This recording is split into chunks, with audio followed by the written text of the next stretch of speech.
I was already in my dress when my phone rang. It was Travis. I thought he was calling to say he was on his way. Maybe to tell me he couldn't wait to see me at the courthouse. Maybe to tell me how much he loved me. Instead, I answered with a smile in my voice and heard silence, just breathing. Then slowly, carefully, like he was trying not to break something fragile, he said, "Savannah, I can't marry you." I remember the world tilting like someone had taken the floor out from under me.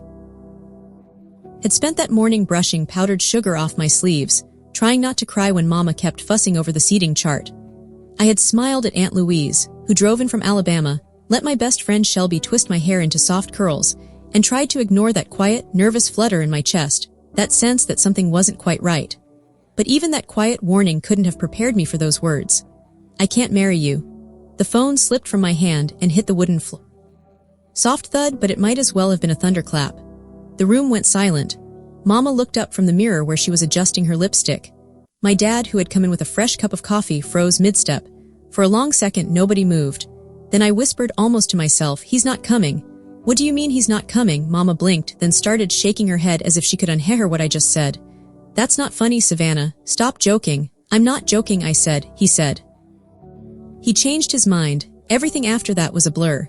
The hush in the room turned into noise, plates clinking in the kitchen, Mama crying out, "What do I even tell people?" Shelby rushing toward me, her arms outstretched, but I didn't want anyone to touch me. I couldn't be consoled. I felt hollow, like someone had scooped out everything inside me and left a girl-shaped shell in a white dress and borrowed veil. I walked to the window. Outside, the folding chairs were already set. Balloons tied to the porch railing bobbed gently in the wind. I saw my little cousin playing with flower petals in the front yard. She was wearing the pink dress we bought together just last week. The air smelled like peach pie in springtime, like everything was still normal, but nothing was normal anymore. I turned around slowly and looked at my parents. Mama was already on the phone with someone, probably my aunt, probably trying to figure out how to undo a wedding in under an hour. Daddy just stood there looking at me the way he looked at broken fences or busted engines, like he was already thinking about how to fix it. But he couldn't fix this. "I can't stay here," I whispered. "Where would you go?" Daddy asked. "I don't know, just not here." Then, like some kind of answer from above, my phone buzzed again. It was Aunt Jeline. I picked up. "I heard," she said, "no need for small talk." Her voice was calm, matter of fact. "Pack your bag, darling. Come stay with me for a while." I didn't even say goodbye. I hung up and walked out of the room, still wearing the dress. I didn't take off the veil. I didn't grab my shoes. I just walked straight out the front door into the Georgia sun, into a new life I hadn't planned for. I didn't cry until I was on the bus, face pressed against the dusty window, watching my old town fall away behind me. I didn't know it yet, but that was the beginning of everything. The bus to Willow Creek was half empty, but I took the last row anyway. I didn't want to talk. I didn't want anyone to look at me too long and start asking questions. My veil was gone, but I was still wearing the dress, crumpled and smudged from the ride. The lace snagged near my hip. I hadn't had the courage to change. It felt like the only thing holding my body together, like if I took it off, I'd unravel completely. Every bump in the road made my stomach turn. I stared out the window as we passed open fields and broken fences, tin roof houses and clotheslines swaying in the wind. Everything looked so ordinary, so heartbreakingly unaware that my entire life had just collapsed. When I finally stepped off the bus, Aunt Jeline was already waiting. Her hair was piled high on her head like always, and she wore a denim jacket over her church dress, like she couldn't decide if she was coming from Sunday service or a cattle auction. She didn't say anything when she saw me, just nodded, picked up my bag and said, "Let's get you somewhere quiet." I thought she meant her house. But we didn't drive there. We passed it, her little yellow cottage with a porch swing and the wind chimes, then turned down a gravel road that led toward the edge of town. My heart sank a little. I thought maybe she changed her mind. Maybe I wasn't even welcome there. Then she pulled up in front of an old brick building with vines crawling up one side and faded paint on the other. The sign above the door was chipped but still readable. Magnolia Oven. "Wait," I said, "you're leaving me here." She turned the engine off and looked at me. "Savannah, if I take you into my house right now, you know what the neighbors will say. They'll be knocking on my door before nightfall, wanting to know why the runaway brides camped out in my guest room. But here," she gestured toward the building. "Here, nobody will bother you." My hands were shaking when I reached for the door handle. I don't even know how to be alone. Aunt Jeline softened a little. "Honey, you were alone the minute that man decided he didn't love you enough to show up. But being alone ain't always a curse. Sometimes it's where you find yourself again." Inside it smelled like dust and with smoke and something else, something warm beneath all the decay. The old bakery had high ceilings and wooden beams that had turned black from years of oven heat. Sunlight filtered through cracked windows, casting golden streaks across flour-covered tables and rusted equipment. "This place hasn't been touched in years," she said, flipping on a light that flickered weakly before studying. "Used to be 10 people working here. Now it's just ghosts and old stories." She led me to a small back room with a metal-framed bed, a desk, and a shelf of yellowing cookbooks. A folded quilt sat at the foot of the mattress, smelling faintly of lavender and thyme. "I cleaned up best I could," she said, setting my bag down. "You've got electricity, running water, and a lock on the door. It ain't the Ritz, but it's safe. It's yours for as long as you need it." I stood there, taking it all in, and for the first time since the phone call, I felt something besides grief. Not hope. Exactly, but a flicker, a pause in the pain, a quiet. "I don't know how to thank you," I said. "You don't," she replied, already halfway out the door, "but don't go lying here in the dark feeling sorry for yourself. If you're going to stay here, you're going to do something with your hands. Clean, rearrange, paint, bake, something." I wanted to argue, but I didn't. She was right. I didn't know who I was anymore. But I couldn't figure it out, lying still. That night I sat on the edge of the narrow bed, still in my wedding dress, and listened to the creak of the walls, the hum of silence, and the sound of my own breath filling the empty space. No one knew where I was, not Mama, not Travis, just me and the bones of an old bakery that once fed a whole town. It should have felt lonely, but somehow it felt like the start of something real. The next morning, I woke to light streaming through the dusty windows and the distant sound of a rooster. For a few seconds I forgot where I was. Then I saw the faded beams overhead, the chipped white paint on the walls and the suitcase by the door, and I remembered I wasn't a bride anymore. I didn't change out of the dress until noon. I finally peeled it off and hung it in the tiny closet next to the utility aprons that had been left behind. Seeing it there, white and crumpled, surrounded by the smell of yeast and old wood, felt symbolic in a way I wasn't ready to explain. I spent the day sweeping. Dust clung to every surface like memory. I opened the windows and let the wind carry out as much of it as it could. I wiped the old counters, shook out the rugs, and took the cracked dishes down from the shelves just to give them purpose again. I didn't know why I cared, but I did. When the kitchen was clean enough to breathe in, I sat by the giant brick oven in the center of the room and ran my hand along its edge. The bricks were blackened from years of use, but solid, strong. I leaned in, breathed deeply, and caught something faint beneath the dust. Smell like warm dough and caramelizing sugar, a memory I didn't own. Maybe someone else's story lingering in the walls. "If you could talk," I whispered to the oven, "I bet you'd have a hell of a tale." That night I went to the little general store on the corner to pick up some groceries. The bell jingled above the door as I stepped inside, and instantly I felt all eyes turn. It was a small town. I knew what they saw, an unfamiliar face, a young woman buying single portions and dish soap. And the rumors had already started. Behind the counter was a woman in her 50s with cat-eye glasses and a name tag that read Cheryl. She leaned over the register like it was a secret-keeping box. "You must be Jolene's niece," she said with a smile too wide to be innocent. "Heard you're staying at the old bakery. That's unusual." "Guess I'm unusual," I replied, trying to sound lighter than I felt. "Well, that place has got bones," she said. "People still remember bread from there. I used to sneak a slice before school when Miss Loretta ran the ovens. Best sourdough I ever tasted. That name stuck with me. Loretta. Back at the bakery, I made a simple dinner and sat by the window as the sky darkened. The air was thick with humidity, and somewhere in the woods behind the shop, cicadas were screaming like they had something to prove.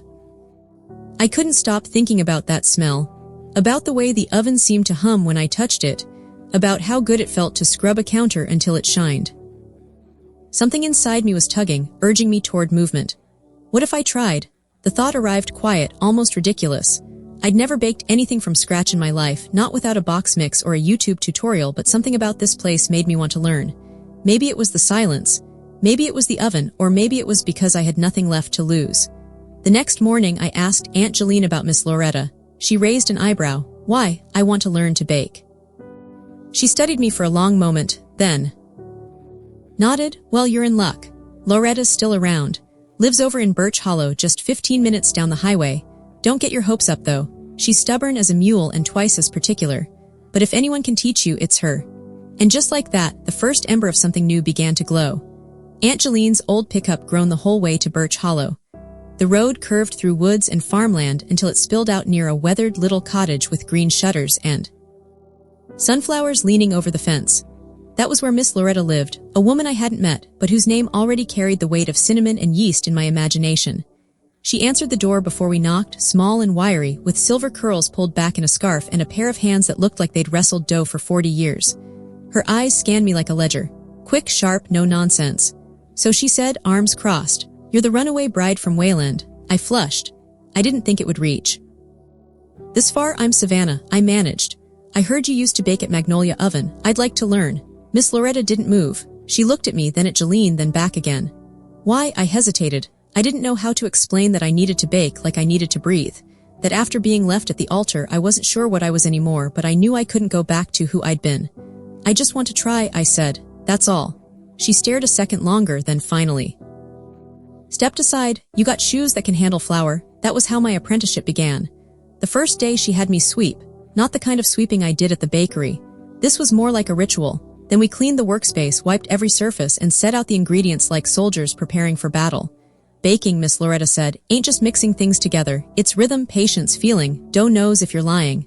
I laughed, nervous, unsure, but nodded. She showed me how to bloom the yeast, how warm the water should be, how to mix without bruising.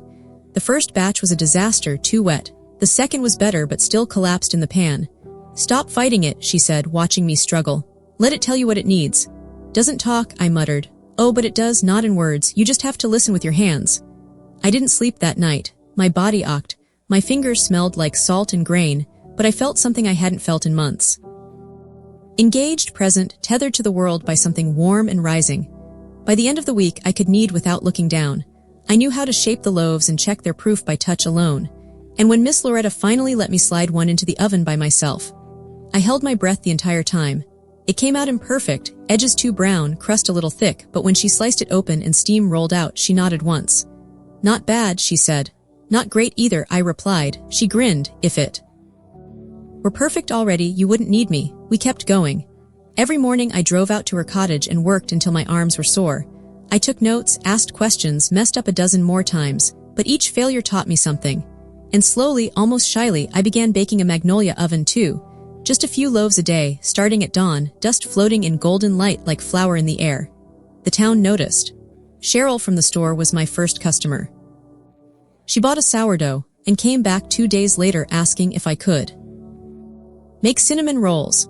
A retired school teacher asked for honey wheat. I scribbled recipes in a notebook, made mistakes, burned 3 pans, but people kept coming. They didn't just want bread. They wanted something that felt like memory, like home.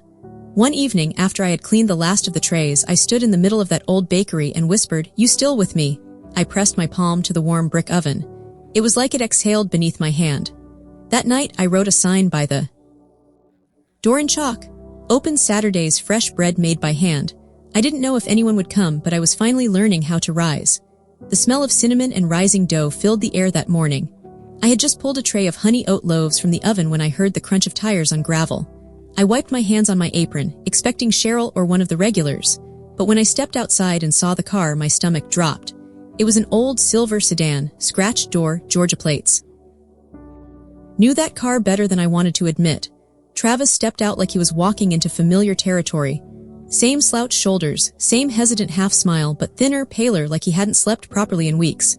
"Hey, Savannah," he said, eyes scanning the front of Magnolia Oven like he didn't recognize who I'd become.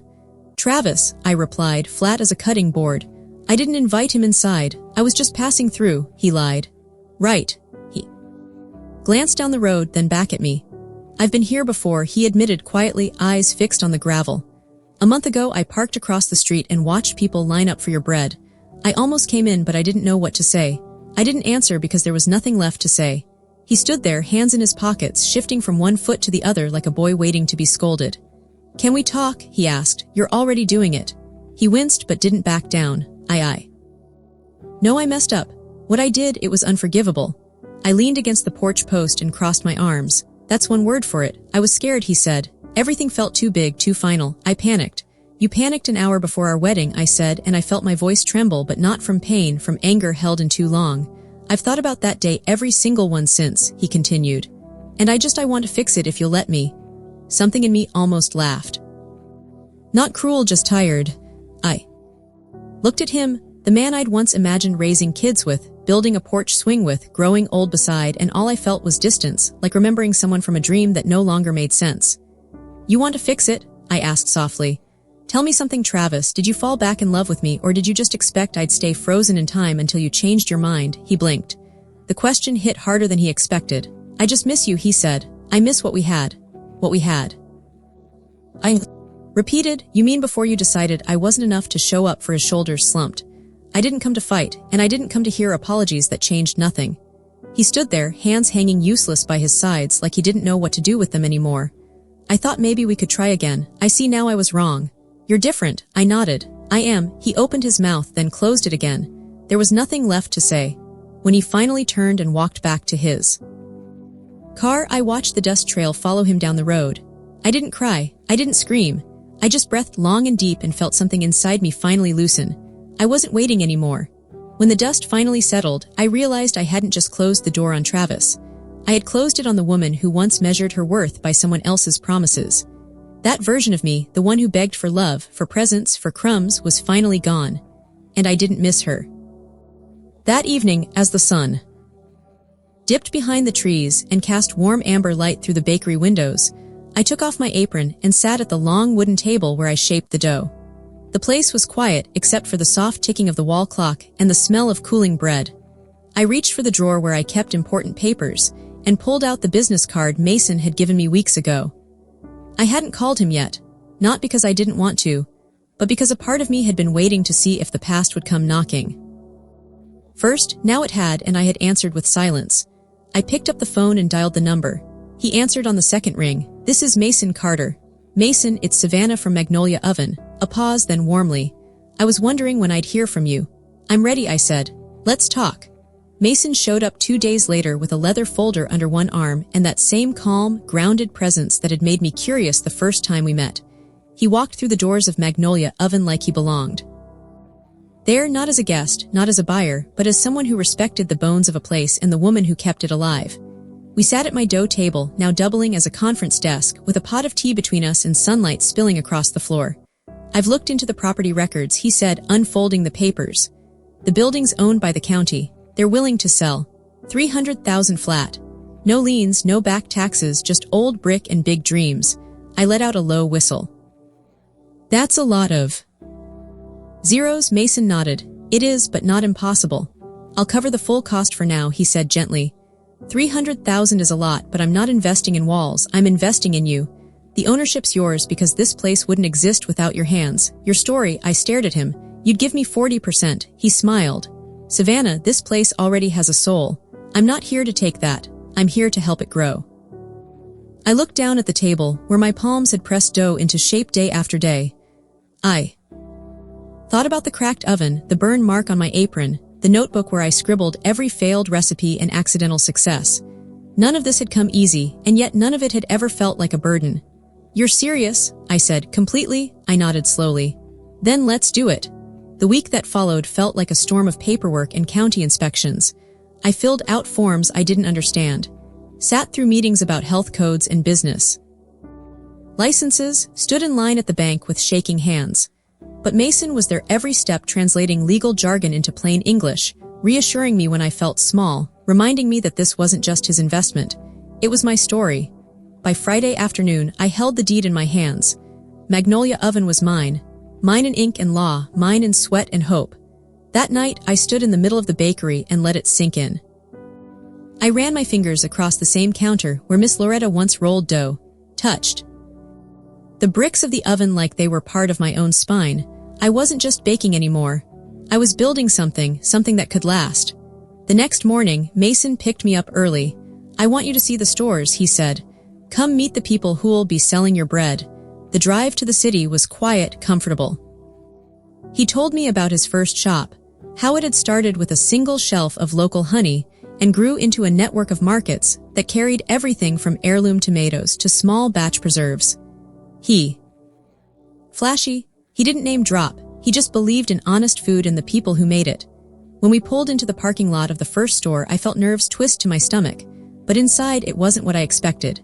No neon lights, no corporate gray walls, just wood shelves, baskets of fresh produce, and the scent of real food. A girl named Lena behind the counter waved and smiled. "So this is the baker?" she asked Mason. I blushed. "I'm still learning. We all are," she said.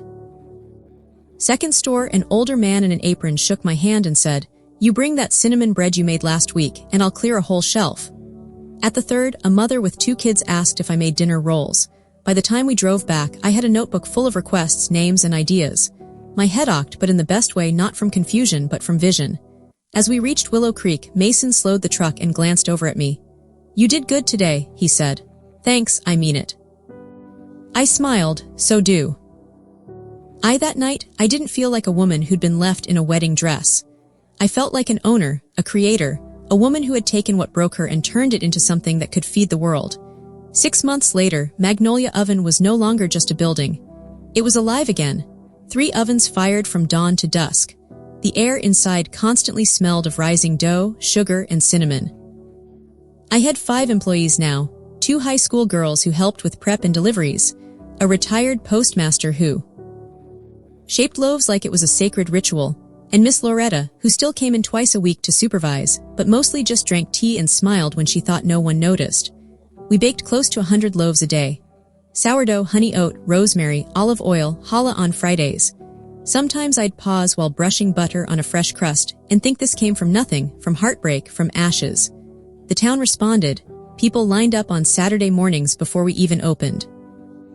Tourists wandered in after hearing about us from some food blogger I'd never met. Kids left stick-fingered and smiling. It was chaos. It was beautiful and it was mine. Mason kept his word. He didn't interfere, but he did show up. Sometimes with order forms, sometimes with new packaging ideas, sometimes with just 2 coffees and a warm, "How are you holding up?" He never pushed, never asked more than I was ready to give. But he was there, always just there. And slowly something softened in me. One night after we had finished a massive batch for a citywide food festival, I found him wiping down the front counter. Flour smudged his shirt and he looked less like a businessman and more like someone who belonged. "Why do you keep showing up?" I asked. He looked at me surprised by the question, then shrugged. "Because I believe in this place and in you." The words hit somewhere deep. I didn't answer right away. I didn't need to. He didn't press. We just stood there in the hush of the after-hours bakery while the ovens cooled and the moonlight filtered through flour-dusted windows. A few days later, Miss Loretta came by for her usual afternoon visit. She eyed the new delivery rack and sniffed approvingly at the batch of buttermilk biscuits, cooling by the window. "You've built yourself something real," she said. "I couldn't have done it without you." She waved that off with a snort. I just pointed at the dough. "You were the one needed through all the mess." Then she looked at me serious. "And that Mason boy, he likes you. I know you like him." Hesitated, not because I didn't know, but because admitting it meant letting go of something I had used as armor. "Yes," I said quietly, "but it's different this time." She nodded. "It should be different's good." That evening, Mason stopped by after closing. He brought over 2 lemonades and news from the city. We'd been featured in a small regional magazine. Nothing huge, but enough to make people curious, enough to prove what we were doing mattered. As we sat on the front steps of the bakery, sipping quietly, he turned to me. "Can I ask something?" "Go ahead." "Are you still scared?" I thought about it. About how I used to lie awake, wondering if I'd ever feel like myself again. About the voice in my head that used to whisper, "You're only what he left behind." "No," I said, "not anymore." He nodded slowly. Then carefully, he reached for my hand. I didn't pull away. Inside, the ovens were silent, the bread cooling. The air smelled like flour, sweat, and something sweeter, like peace. Outside, the world kept spinning. But here was mine. Some mornings I still wake up before the alarm. Not because I have to, my staff can handle the early shift now, but because something in me wants to. There's something sacred about walking into a quiet bakery before the world stirs. The smell of cool stone, the hush of flour settling in the air, the feeling that this day, like a fresh loaf, is still being shaped. 6 months ago, I thought my life was over. Now I understand it was just the oven preheating. One Sunday, I found myself back at the closet in the back room, the one where I had hung my wedding dress all those months ago. It was still there, pressed between aprons and flour-dusted jackets. I touched the fabric gently. It no longer made my throat tight. It was just fabric now, just a symbol of a life I almost had and no longer wanted. I didn't cry. I smiled. That same afternoon, I walked out to the front porch and found Mason reading over delivery invoices. He looked up, squinting into the sun. "You look lighter," he said. "Maybe I am." He stood. "I've got something to show you." We drove 10 minutes outside town to a small patch of land he'd purchased, flat, open, and kissed by wind. This, he said, could be the site of our first storefront. Our first, I laughed. Well, I thought we could build something bigger, a place that holds both our names. A cafe, a bakery, maybe even a teaching kitchen. He glanced over. Suddenly unsure, if you want that. I looked out over the grass, imagining a wooden porch, fresh loaves in the window, the sound of laughter and clinking mugs. A place filled with community, not just commerce. I want it, I said. But only if we build it the way we built this, slow, honest, and together. He smiled. That's the only way I know. Back at Magnolia Oven that evening, I sat with Miss Loretta while she sipped her chamomile tea and watched a new batch of sourdough rise behind the glass. You've come a long way, sugar. She said I had a good teacher. She chuckled. You had something better. You had a reason. She was right. I hadn't baked just to forget Travis. I had baked to remember myself. To remember that I could shape something beautiful from chaos, that I could rise again, even when everything inside me had once collapsed. Later that night, after locking up, I sat in the silence and wrote something in my journal. Travis left me in a white dress, thinking he was breaking me. But he only broke the version of me that was waiting for someone else to define her worth. What rose from those ashes wasn't a victim. It was a maker, a woman who feeds others, who leads with her hands, who creates joy from flour and fire. I am not someone's almost wife. I am Savannah Brooks, and I have a damn good oven. Weeks passed, then months, and life, real life, settled in, the kind without grand gestures or dramatic exits. Just days filled with work and sweetness and small decisions made side by side. One evening, I stood back doorway watching the sun dip behind the trees and felt arms wrap around my waist. You ever think about that day? Mason asked softly. The one where it all fell apart. No, he whispered. The one where it really began. I turned and looked at him, at the man who had walked into my story, not to rescue me but to build with me, and I said what I now knew to be true. Every day he kissed my temple and we stood in the doorway while the night rolled in. Warm and familiar. Inside, the bakery smelled like tomorrow, and I was finally home. Sometimes life breaks you open not to destroy you but to let something new rise from within. Savannah wasn't saved by a man or a business deal or even a bakery. She was saved by her own hands, by the quiet work of healing, by choosing to build instead of collapse. Her story reminds us that being left behind isn't the end. It's a pause, a space. And in that space, if you dare to breathe again, to need again, to believe again, you just might find a version of yourself that's stronger, wiser, and more alive than ever before. The bread of your new life won't be handed to you. You'll have to make it flour, salt, tears, and fire.